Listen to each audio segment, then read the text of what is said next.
This is the one night. All sorts of things. Room free. Hello and welcome to episode 37 of Popcorn and Prosecco, a show that's all about talking about movies. I am Perri Nemiroff, and here are my co-hosts, Kristy Puchko and Angie Han. Hi, everyone. Hello, I'm a minion today. I'm Fury. Look, I got my treads from a tank, my Fury cannon arm, and a little Brad Pitt on my shoulder. I'm the tank from Fury. And I am a Widow's Peak police officer. Child eater. Hey. Alright, so this time around we are going to talk about our favorite Halloween movies. Then we're going to move on to Ouija, and we're going to wrap up with Horns. So, who's kicking it off? Kristy. I'm kicking it off with Halloween favorites. It's an all-Halloween episode, guys. In case you couldn't tell by the weird shit that we're wearing. It could get weirder if we use Google Effects. Oh, there's so much outtakes of that. Anyway, Halloween movies. So there have been a lot of posts and stuff about what kind of movies you watch during Halloween. So we decided we would start off this episode by talking about the movies we like to watch during Halloween. And I'm going to kick it off with Hocus Pocus, because Hocus Pocus is kind of, to me, the ultimate Halloween movie.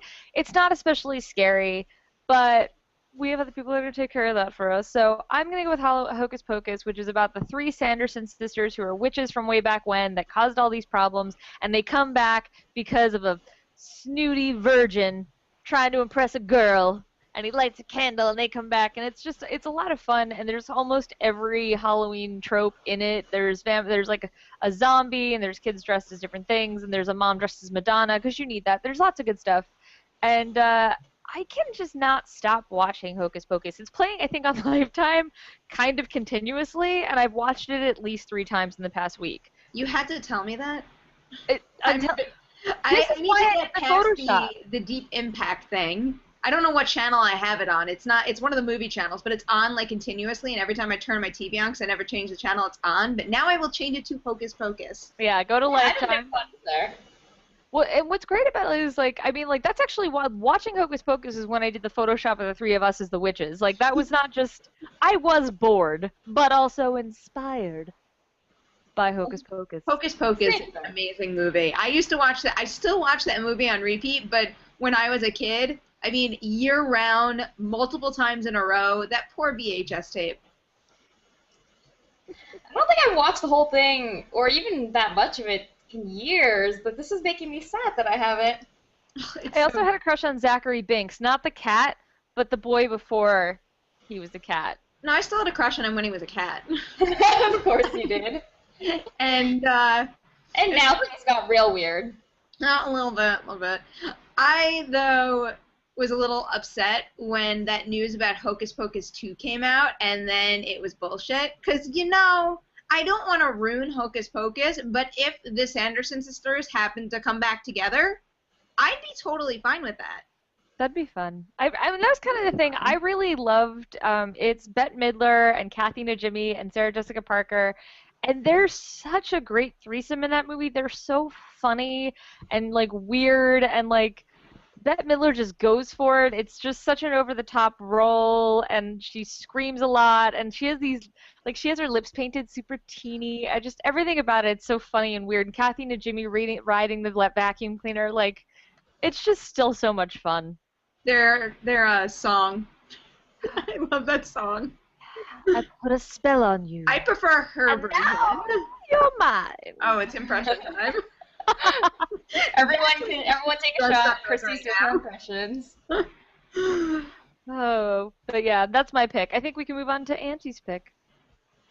Okay, so mine is scary. Not only is it scary, but the first time I saw it, it was actually, to this day, it is the most scared I have ever been watching a movie. So the movie I'm going with is The Ring, which I saw when I was, I guess, about 18. And to be fair, part of it was that I hadn't seen that many horror movies growing up. So up until that point, horror movies are still kind of like new and weird to me. So that was part of it. But I was absolutely fucking terrified. I've never been scared like that at a movie again. And then last night, I rewatched it to see if it still holds up. And granted, it's not as scary now that it's like been 10 years and like now that I know all the twists and stuff. but it's so creepy as fuck. Like, it's not even, I guess it's not even that the movie is, like, scary in the traditional sense. It's just creepy. It just fills you with this, like, oh, don't like it feeling in, like, a really fun way, if that makes sense. No, it is. Like, when I see those, like, quick shots of Samara coming out of the well, there's something about, like, how disheveled she is and the way her body moves that's just so... Because we don't get shit like that very much, like, where it's more practical like that, and it looks like a body contortionist versus, like, I don't know, a Mama-style character rising out of the well. To me, everyone giving shit to Mama. What? I liked the Mama puppet. I thought that was creepy. Well, have you ever seen the Mama motion test? No. Go Google the Mama motion test and then compare it to what you get in the movie. They are freaking crazy that they just bathed that performance in CG. Because it's so unnerving when you watch what this person can do with his body. Yeah, fair enough. But, yeah, going back to The Ring, first of all, I should clarify that I'm talking about the American remake, and I know some people are going to give me shit for that, but I haven't seen the Japanese one. Sorry. The Japanese one is kind of silly. It's kind of silly. Okay, well, the American one is the one I'm talking about, and to me, the creepiest thing about this movie, all the stuff you said is fucking creepy, and I remember the first time I watched it going home and just, like, staring with intense suspicion at any screen in my dorm. Like, I was just like, why is there a TV in here? You know, it just makes it terrifying. Actually, that's one of the things about this movie, though, that's kind of hilariously, like, you watch it now, and it hinges on VCRs and landlines, and you're just like, they said okay, they're going to do another one, and I'm legit concerned. I think it's The Ring 3D. Yeah, they are making another one. But, like, I mean, is it the idea going to be that she now, like, has upgraded? I don't know if it's actually happening or there's information out or anything like that. I think it's kind of one of those things that, hey, we're going to try to do this, and maybe it'll happen. I guess if we can believe a haunted VHS tape, we can believe a haunted, like, USB drive. Yeah, but no, we can't. Because if you've seen movies like Pulse and One Missed Call, those movies suck. I kind of feel like, if anything, they're going to do something with, like, you know, viral videos. That seems like the logical step. I'm kind of hoping they don't even do that now, because I'm hearing that didn't work too well in a VHS viral. I don't know. But anyway. There's something else that's doing that, too. I'm trying to wrap up my talk about The Ring, though, this, you know, so weird, outdated technology and, like... Popped in my head. Sorry? It's the Scream TV show. They're doing the viral video thing. Yes.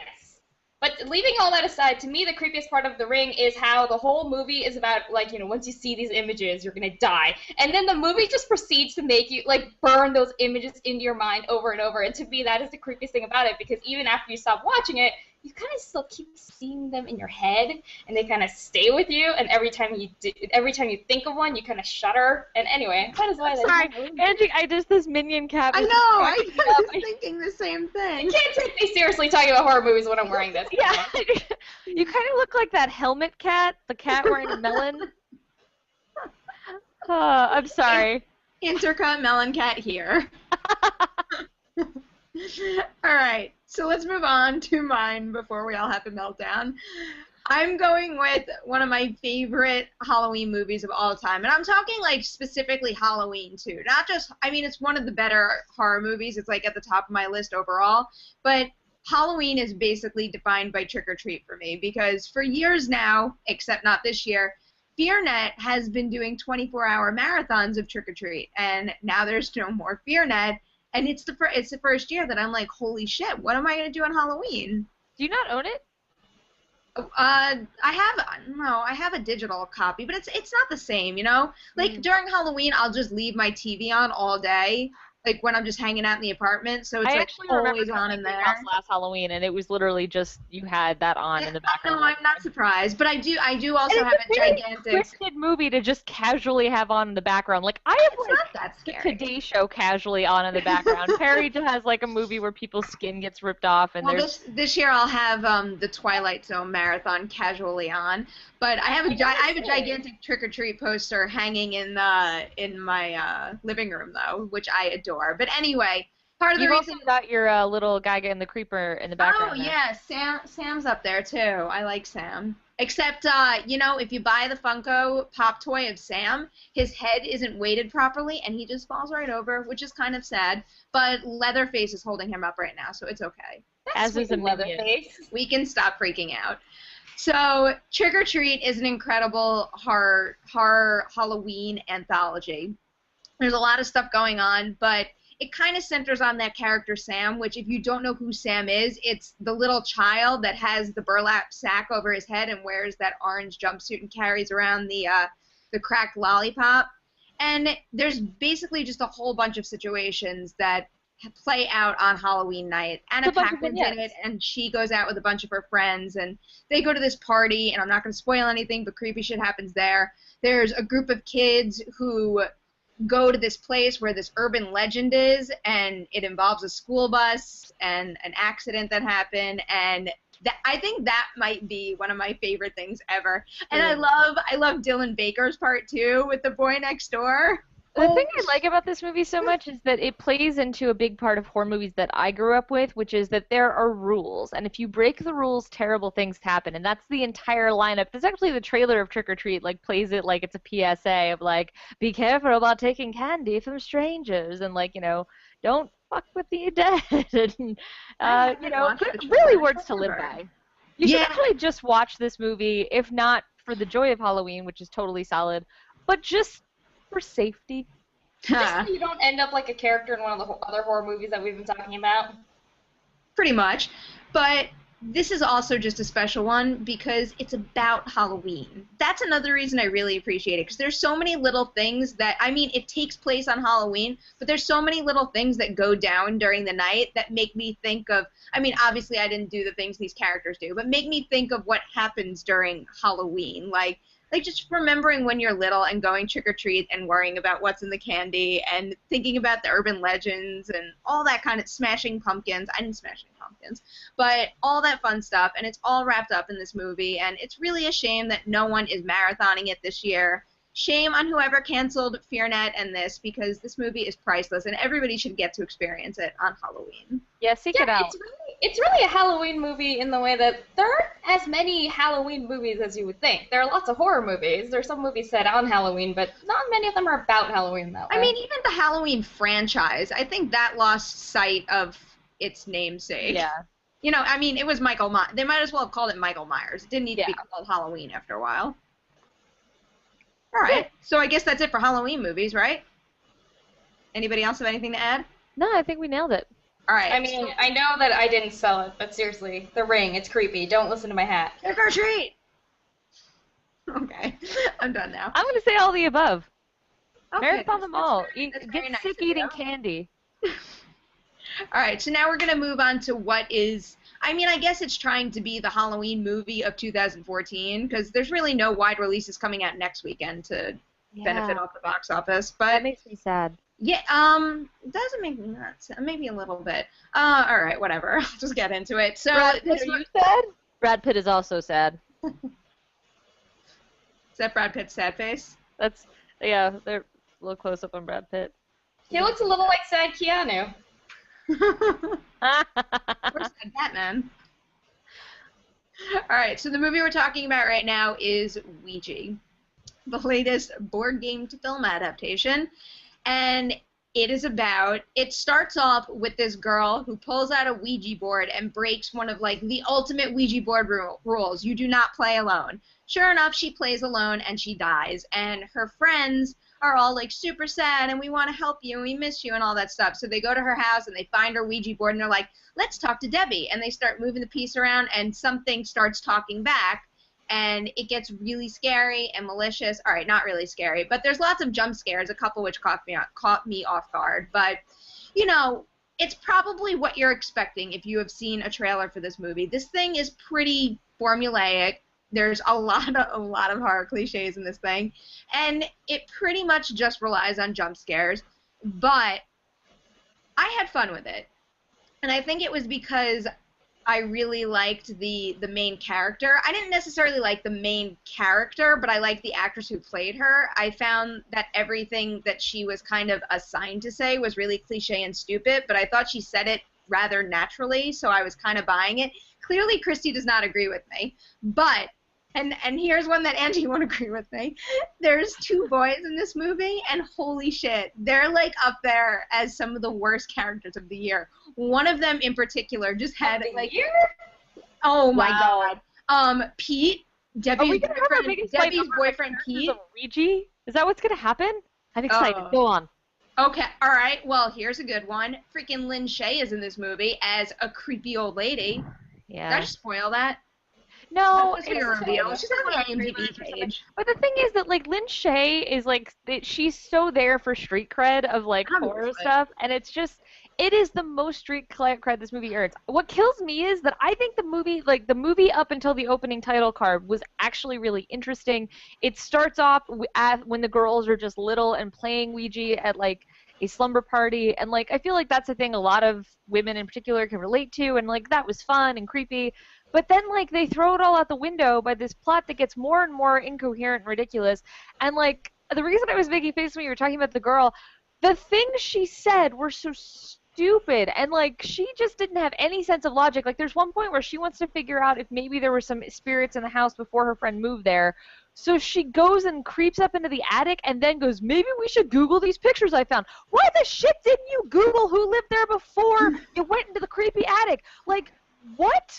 If I were her and I was that desperate to find out who it was and I didn't think to Google it first, I'd probably be the asshole to crawl up into the creepy attic. I'm not gonna lie, I would do that. It's not even her though. Like the whole movie, one of my biggest problems with this movie is pretty much any horror movie you watch, there's always like the characters pretty much always do things where you're like, what? No, that's such a bad idea. But this movie was full of terrible ideas. Like, for example, one thing that really bugged me is that, so this ghost apparently has the power to, like, turn lights off in the house. So every time they're in this creepy house, the lights go out. Why the shit wouldn't you go during the day? It can't turn off the fucking go back to the house a lot. They go to the house a lot. Sometimes they'll be like, oh my god, there's a creepy... They have to go to the house talk because about it for 5 minutes before you run away. But if they don't go back to the house, they can't stop themselves from dying. But I mean, the thing is, though, there's that's some logic there. I just feel like the whole thing is set up so poorly, and then It's very thin. Yeah, and then there's just stuff like the characters are not developed. It's like, here's they best actually friend. start out trying to develop the characters. Like they have, you know, for like the girl that Perri likes, like they try to give her some kind of personality. I think that she's fine for the role they give her, but it's a nothing role. They're all nothing roles. You know, they try to give her an interesting role, like interesting relationship with her sister. Like they do try in the beginning, but all of that goes by the wayside. By the end, all the characters are interchangeable. Yeah. Which is a problem, because when you have a character and like people start to get knocked off one by one, you need to have a reason to care about everybody. I just kind of had fun with some of the kill scenes, at least. Some of them were creepy. Like And some of them I'm thinking in particular a bathroom one. Yeah. I enjoyed that one. It just, all this stuff felt like stuff I had seen before but done better, and it got to the point where I started thinking maybe I wasn't giving the movie a fair shake and started thinking that things meant things that they didn't mean, and I basically created a way more interesting movie in my head while I was watching this one. There's a lot of red herrings that go nowhere. There is a lot of interesting things like going down in this movie. It's just the fact that they'll like harp on something that isn't that great. Like once they do start talking to Lynn Shay, that's when it gets all convoluted, and she just spits out all this information that really means nothing. But the whole I mean, there's parts of that idea. I'm trying so hard not to spoil anything. Not that I guess it really matters. The concept at its core was okay. The problem is that instead of creating a group of friends we actually give a shit about and so feel invested in their journey, they don't. They're just kids, and like the fact that they're friends is considered taken for granted, and so we don't care when they start dying. Like, did anybody give a shit when any of the characters were at risk? I didn't care when they started to die, but I was having fun watching them die. I wasn't even interested in that. I was just so tired at that point. To me, the most, like, I didn't not enjoy the experience of watching the movie, but I also don't think it was a good movie. To me, it kind of felt like a movie.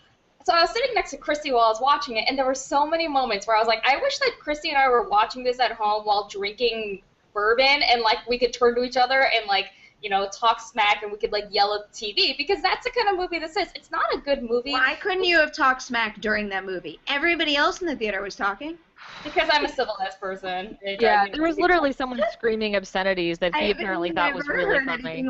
Like, this isn't a spoiler, but that part where with the floss, and someone's like, "I use Listerine, bitch," and I'm just like, "What is happening?" Someone else yelled, "That's why I don't floss." I was like, "Oh God!" Like, it's not riff tracks. I don't care.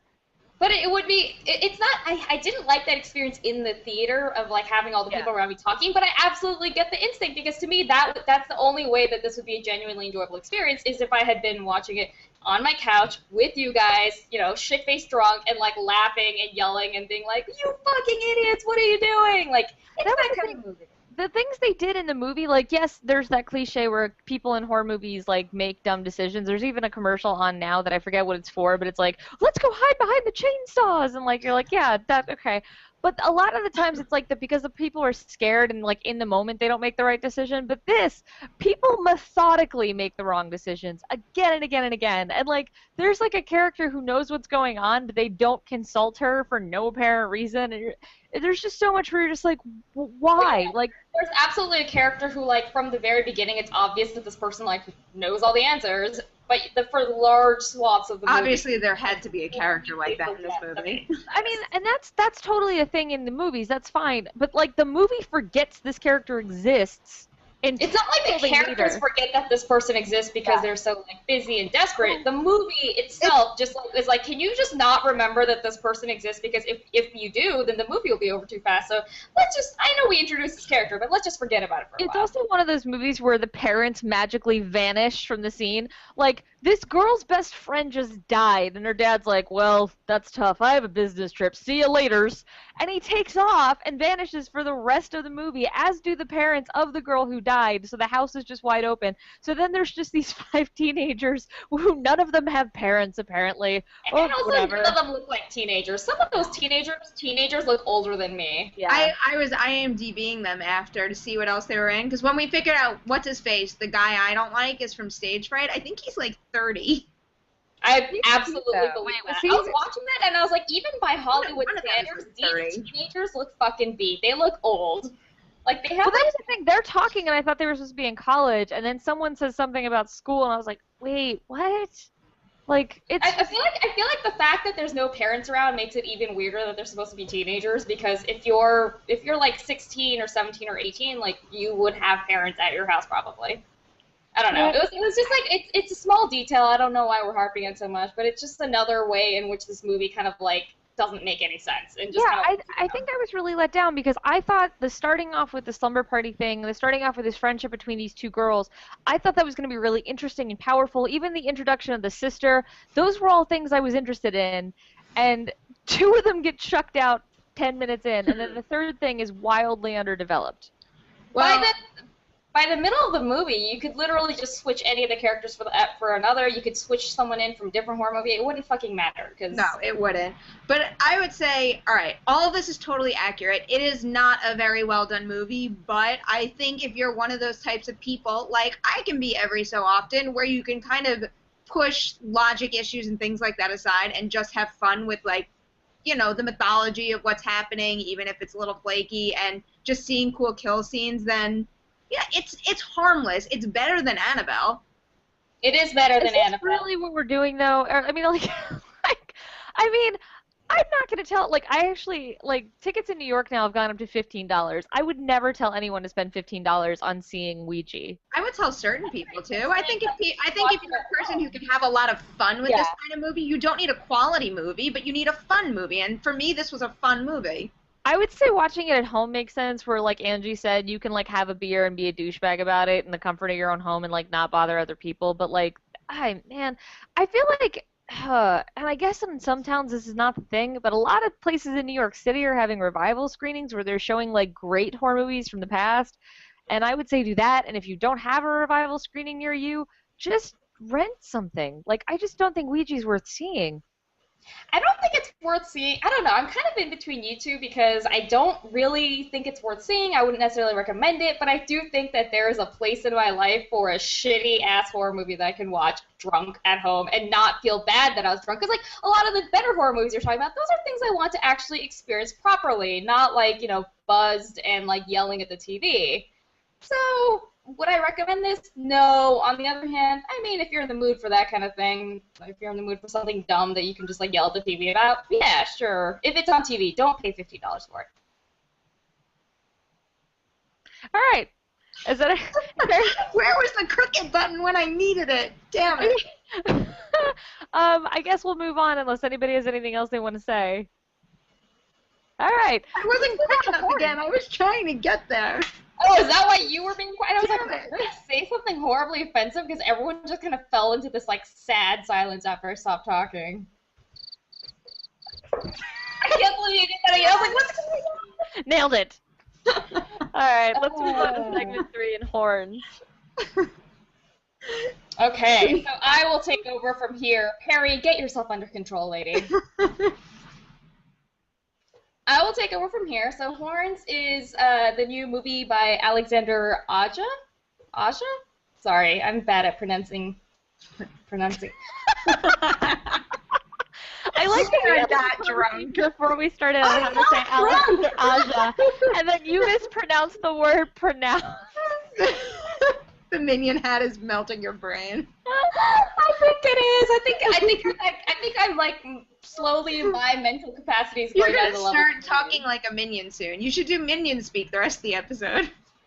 Everyone You will know love what, that. Perri? I think that you would like that a little too much. I would. But anyway, so Horn stars Daniel Radcliffe as a guy who has been accused of murdering his girlfriend, who was played by Juno Temple. And, you know, the whole town thinks he's guilty, and everyone's, like, so mad at him, and they all hate him, and he's, like, so bitter and unhappy, and he insisted that he didn't do it. And then one day he wakes up, and he just has these fucking horns sprouting out of his head, and he also realizes that along with the horns, he's developed this weird, kind of like a superpower, where people are always just wanting to tell him about, like, their darkest and most fucked up desires. Not all of them are like flat out evil. Some of them are just like, I want to eat like 12 donuts in a row. But it's basically people saying things to him that they want to keep hidden. And so, armed with these two new things about his life, he sets out and tries to find out who actually killed his girlfriend and what actually happened to her. It's based on a book by Joe Hill, which I understand who's the son of Stephen King, and I understand it's a book that a lot of people like. I had not read it, so when I watched the movie, I went in not really knowing much about what was going to happen. And I feel like maybe because of that, this movie really didn't do much for me. It basically becomes, the movie wants to be like, you know, deep and like have deep thematic resonance, and, you know, the horns are clearly supposed to symbolize something, but it felt to me like a symbol in search of meaning, because what this movie really is a pretty straightforward mystery, you know, whodunit thriller type of film, except that the character has a superpower where no one can lie to him, so it's really straightforward. Like, imagine an episode of SVU where the detectives are just going around, they're like, did you do it? And people are like, I didn't, but let me tell you, I know who did. And then, you know, they go to the person like, did you do it? And the guy's like, yeah, sure, I did it. Like, it's what the movie felt like to me. So I don't know, that part of it really didn't work. The rules weren't particularly well established either. There were certain people who didn't fit within those restrictions, and I had read like half the book at this point, and even knowing that threw me off in the movie. I'm like, so wait, how does this work? Who can say what? I actually read the book before I saw the movie, and I was disappointed because in the movie it's not a murder mystery, or in the book it's not a murder mystery. Like, he finds out who killed his girlfriend right away. Yeah, and then it's really about him dealing with that, and like now that he knows this, sorry?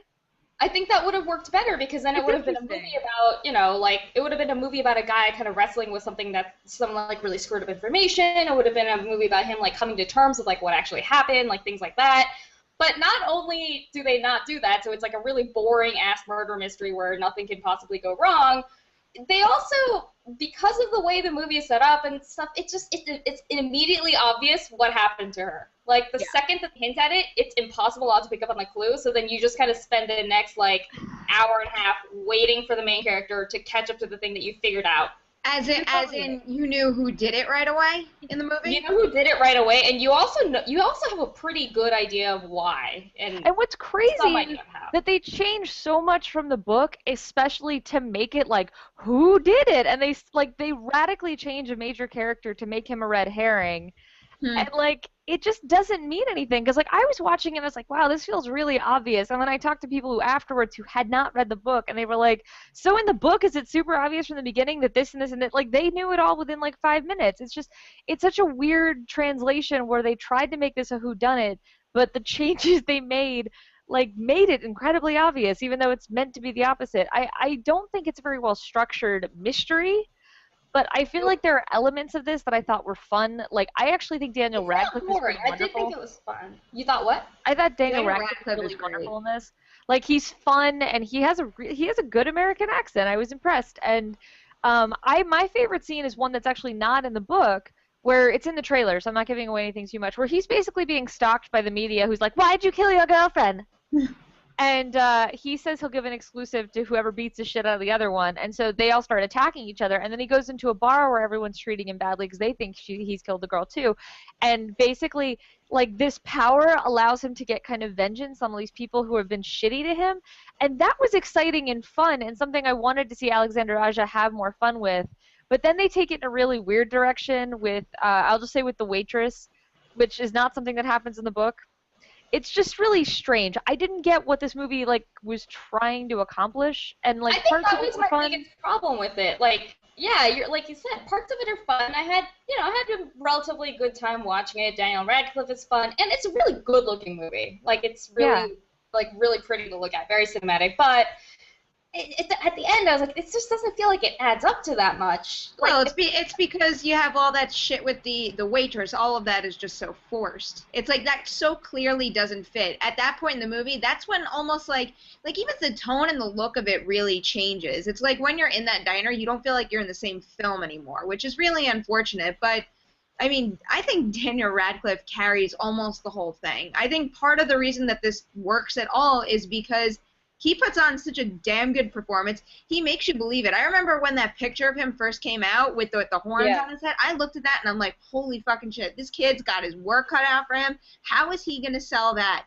And you know what? He sells it really freaking well. And he makes you, like, believe in Ig and want to fight for him, even though you don't really know what he's capable of and if he's a good guy or not. And he walks that line really, really well. And you know, some of the other characters were fine, too. I think that they just put more attention on him and kind of thinned everybody else out, so no one else really lands as well. Like, not only are people thinned out, like, there's, like, nothing to any of the other characters. They're kind of, like, symbols and props, you know, that are kind of aiding him on his journey. There's no, like, clear, you know, there's, like, when you find out some shocking things about people, there's no clear reason why it makes sense for that character to, like, be like that or to, like, have that in his or her past or anything like that. It's just, you know, they just kind of need to have that there for the story to come together. Like, and it felt like the whole movie was like that. I don't want to take anything away from Daniel Radcliffe's performance. I think he's great, and I'm so happy that he's doing so well after Harry Potter, not for nothing, because I think we're all like, is this guy going to be Harry Potter forever? Fuck no, this guy is very talented, so I was happy about that, but I don't know. Like, for example, there's so much, you know, like, angel and devil imagery, so much, like, religious crap, and you're like, oh, it's going to be like a battle between good and evil, and it's going to be, like, you know, about when good people go bad or the other way around. No, it's not about any of that. It's like, really strange. I mean, like, especially because, like, watching the movie, I had the book in my head, and, like I said, the changes they make, a lot of them I was just like, well, why, though? Like, there's one character that they cut her involvement down so much, I don't even understand why she's in the movie anymore. Which one? I want to know. The girl that eats the donuts. Oh, Glenna. Yeah, she's like a much more she's much more of a part of the movie. She's a presence in like the first act of the movie, and then she just kind of disappears. You're right. I don't know. Also, like, dull who they are. Like, she had a much more grating presence in the book and did these ridiculous things that kind of. She was a lot sadder. She was a kind of pathetic character, but I had I felt bad for her because. Well, there's a lot of reasons, but I don't want to get into, like, whatever. But, like, the book I really liked, and I'm not saying it's like, I hesitate to say it's a good book, because it's a totally, like, trashy read. Like, I read it in 2 days, and it fulfills that same... It must be fun if you read it that fast. Yeah, it's fun. I mean, it's very much, like, it's just so fucked up that it felt like marathoning Tales from the Crypt, where I was just like, no! And then I just kept reading, and it was fun. And, like, there are moments of the movie that are like that I enjoyed. But I was surprised that it doesn't go as far, though, which is unfortunate, because it would have been really cool to see certain crazy things that go down in the book play out, like, right before your eyes. But they pulled the reins on quite a bit. That's what's so confusing, because you hire Alexander Aja, like, he did the Piranhas movie where a girl's face gets ripped off by getting caught in, like, This movie took a while to come out. You know, you never know. Maybe there was more to it, and... Are you saying you think that they toned it down so that it would get more teens? Maybe someone demanded to take it out. It's possible. I mean, because why else would the movie take so long? Maybe. That's the thing. It's just a confounding creation. Like, based on the source material and what they came up with, it's just so weirdly sanitized. And it's like, it's a movie about a guy who's accused of murdering his girlfriend and then becomes an actual demon. Like, why was this something that needed to be tamed? It is, you're right. I mean, I haven't read the book, so I can't compare, but you're right. It does feel, like I said, it just feels like such a straightforward mystery with, like, very little insight into the human condition or whatever the fuck those horns are supposed to represent. It's not even clear. I don't know. I kind of felt, and it doesn't, at the beginning, the premise felt very Gone Girl to me, and so it did not improve with that comparison already in my head. It's still an enjoyable film, though. I mean, I feel like all we've done is harped on negatives, but you know, I would say that it's not refined. Like it feels a little all over the place. Like chunks work here and there, and it doesn't flow at all as a whole. But it's kind of like I want to almost call it like a Goosebumps vibe too. Like there's something like Goosebumps for adults, like something silly and hokey to it, but you're supposed to buy into it and be afraid. Like, overall, I liked it. It's not what I expected having read the book and then knowing that Alexander Aja was doing it. Like, he did High Tension. I was expecting something a lot more hard-hitting than this allows itself to be. I mean, I think you're right. I think I'm being harder on it than I mean to, because I did, I enjoyed it for the most part. I thought it was entertaining, thought it was, fun to look at. But I think actually the reason that I'm harping on so much is because when I watched it, it just seemed like it had the potential to be something better than it is, and I found that really disappointing. So, I mean, look, I feel like I'm making it sound like I like this even less than Ouija. It's not true. I like this a lot more than Ouija. It's just that, my expectations are higher, and it seemed like they also had loftier ambitions, and as a result, I'm a little bit more disappointed. It's a movie about a guy growing horns out of his head. They managed to sell it well enough, but they don't take it as far as they could have, which is a little disappointing. But that's it. It's still a fine film. Yeah, it's fine. Yeah. So overall, it seems to be going into Halloween, what we're recommending is if people want to watch a horror movie, they should probably watch one of the ones we talked about at the top of the show. No, I would totally watch I would agree with that. I don't hate on Ouija or Horns. I enjoyed them both. They made me happy while I was watching them. But yeah, I mean, if I'm comparing all 5 movies that we discussed tonight, go with one of the first 3. Yeah, no, I'm agreed. Yeah, watch Trick or Treat. Watch The Ring. Don't let Kristy win, or Perri. I want to win. All right. So that, I guess, is it for tonight's Popcorn and Prosecco. Thank you guys for watching, and you can catch us all over the place. We are on YouTube. We are on iTunes, and please go there, rate us, like us, comment, whatever. That always helps us out, and we would appreciate it. We're also on popcornprosecco.com. You can catch us on Twitter at popcornprosecco, and then all 3 of us are all over the web as well. Kristy, you want to go first? Sure. I'm on Twitter at Kristy Puchko, and I've read all over the interwebs, but you can find my career highlights at decadentcriminals.com. Angie? You can find me on Twitter at AJHAN, and I write for slashfilm.com. And you can catch me on Twitter at Perri Nemiroff, and I write for collider.com. So, that's it. We will see you next week, and I guess if that doesn't go up soon enough, have a happy Halloween!